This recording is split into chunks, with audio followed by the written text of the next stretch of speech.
It's a funny old time for Tottenham right now with Jose Mourinho in charge, as no one knows where they're heading. They look like a real team under Pochettino, but that seems to have disappeared. So by 2025, how will things look? Will Mourinho prove he's still the special one, or will Spurs continue to rule letting Poch go? Well, we've used our Football Manager 2020 simulation to find out. Well, amazingly, Jose Mourinho spent nearly 6 years in the job, his longest ever spell as a manager, but he was eventually sacked in May 2025 following a disappointing performance in the Premier League. However, during his time there he did end Tottenham's trophy drought, winning the League Cup and Europa League in 2022, something that Poch could never do. The Premier League hasn't gone too well for Spurs though. They've only finished in the top 4 once during the simulation, coming third in 2024. However, the following season they dropped back down to 6th, meaning it would be another season without Champions League football. Their final game of the campaign was a 3-2 defeat to Wolves, so let's have a look at who started for them and as well as some other players in the squad. In goal was Wan Chan. Spurs had a regen in goal for the final game of the season, a 20-year-old Mexican who arrived from Southampton in 2024. Chan cost 18 million quid, but his first 3 appearances in the Premier League weren't anything to get excited about. Their first choice stopper is another 20-year-old regen weirdly, with Frenchman Kevin Brun playing 31 times in the most recent season. As for Hugo Lloris, he's long gone. He was sold to Shakhtar in 2022 before ending his career there in 2024 and attempting to move into management. But as it stands, no one's picked him up, so who knows, maybe he could be Mourinho's replacement at Spurs. Right back was Denzel Dumfries. The Dutchman was taking in his final game as a Spurs player, with Dumfries all set to join Monaco for free on July 1st when his contract at Spurs expires. I don't think they'll really miss him, as his average ratings were never impressive during his 5 seasons in the Premier League. Spurs will likely need to go into the transfer market to pick up a replacement for Dumfries, as the only other right back in their squad is the next player in this team. Centre back was Merih Demiral. Yes, the Turkish defender can play centre back and right back, but he was in the heart of the defence of this 3-2 defeat to Wolves on the final day. Demiral cost 51 million quid from Juventus in 2022 and he's been solid in a Spurs shirt, the best player we've looked at so far in this video, although that's not saying a lot to be honest. Considering he's got a decent turn of pace, Demiral might be able to do a job at right back, which will allow Portuguese defender Ferro to come back into the side, another big money signing who missed the end of the season due to a torn calf muscle. That sounds pretty damn painful if I'm honest. Next up was Dario Maresic. This Austrian lad has just completed his first season in England, having arrived from Leipzig in 2024 for £43 million. And so far, he hasn't really been worth it. Maresic played 21 league games with an average rating of 6.8, and it's quite clear that Tottenham have got some issues at the back. They've got no depth, and the players they do have are not consistent at all. Davinson Sanchez should have been the main man, but Spurs sold him to Monaco last summer for a measly 10 million quid. I mean, come on, this is amateur hour. Left back was Jonathan Bernard. It's another regen, but this one looks like he's showing signs of promise at the age of 20.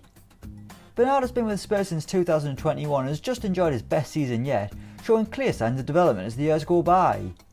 He's going to be their left back for a long time coming, which is partially on the fact that Ryan Sessegnon just hasn't kicked on at all. The former Fulham man rarely scores, doesn't provide assists, and his average ratings are only higher than a 7 once, and that was his first season where he only played 5 times.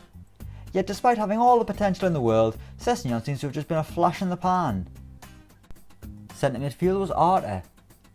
This is an expensive signing, with Spurs paying Barcelona 85 million quid to sign the pint-sized midfielder in 2022. He keeps Harry Winks out the side, who's been poor during the simulation and on the transfer list for just 13 million quid. Arter has been decent though, but maybe not as good as you'd want considering his price. He hasn't been bad by any stretch of the imagination, and for the Wolves to fit he had an odd partner in the middle of the park. He was alongside Harry Kane. Yes, Harry Kane is still the main man at Tottenham in 2025, and the captain as well, but on this day he fancied himself as a midfielder.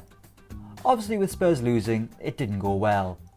However, it doesn't always look like Kane's been playing there, and he's actually been brilliant, hitting double figures in every season bar one. An excellent striker, perhaps not a centre midfielder. Anyway, it doesn't even make sense why he was there, as it's not like Spurs are light on midfielders, they've got Bruno Fernandes for goodness sake. For some reason Man United sold him to Spurs for £82 million and he's been wonderful in the middle, proved to be Tottenham's second best player behind Harry Kane. On the right was Dejan Kulusevski. It looks like Fernandes might be third best soon if this guy continues to impress. Dejan Kulusevski has played 2 seasons for Spurs and both of them have been out of this world. He cost £74 million from RB Leipzig, and in both Premier League campaigns he's hit double figures for goals and assists. And at 25 he can probably get even better. It's been some transformation for a player who could barely get a game at Juventus at the start of the simulation. Attacking midfielder was Arno Sigurdsson.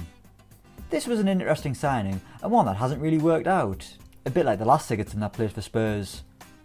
But Arno has had 2 decent seasons for Napoli, which convinced Tottenham to pay £37 million for him to bring him to England. It hasn't really worked out though, which is why he doesn't start most weeks. We'll come to who normally plays Cam soon, as he actually played in a different position in this game. On the left was Vinicius Jr. Before we come to that player though, we've got Tottenham's most expensive signing ever. They splashed out £90 million to sign Vinicius Jr. in January 2022, and it's fair to say the Brazilian has been pretty darn good down the left, almost like Gareth Bale was for Spurs back in the day, but with a great right foot rather than a left. Vinicius has been handy in front of goal, although maybe needs to get even better before he's classed as a truly elite player worthy of costing £90 million. Either way, he's unrivaled at Spurs on account of the whole Ryan Sessegnon being rubbish thing. And up front was Dele Alli. Yeah, it was a weird day for Spurs, who decided to play Harry Kane in midfield and Dele Alli up front. I mean, it's no wonder Mourinho got the sack. But Alli is Tottenham's regular attacking midfielder and has been so good that he's actually a target for Real Madrid. Alli is consistently hitting double figures in the Premier League, proving himself to be one of England's greatest ever goal-scoring midfielders, and he even scored in this 3-2 defeat to Wolves. Obviously Harry Kane is Tottenham's main striker, but they've also got Troy Parrott as well, who's certainly proving he's worthy of all the hype with some sensational seasons in white. Parrott has already proven that there'll be life at Spurs after Harry Kane, who likely end next season at centre back, as if he's Lee McCulloch or something. So that's Tottenham in 2025 according to our Football Manager 2020 simulation. Let us know what you think in the comments below. As always, don't forget to like, share and subscribe to Elecspo, and until next time, we'll see you around.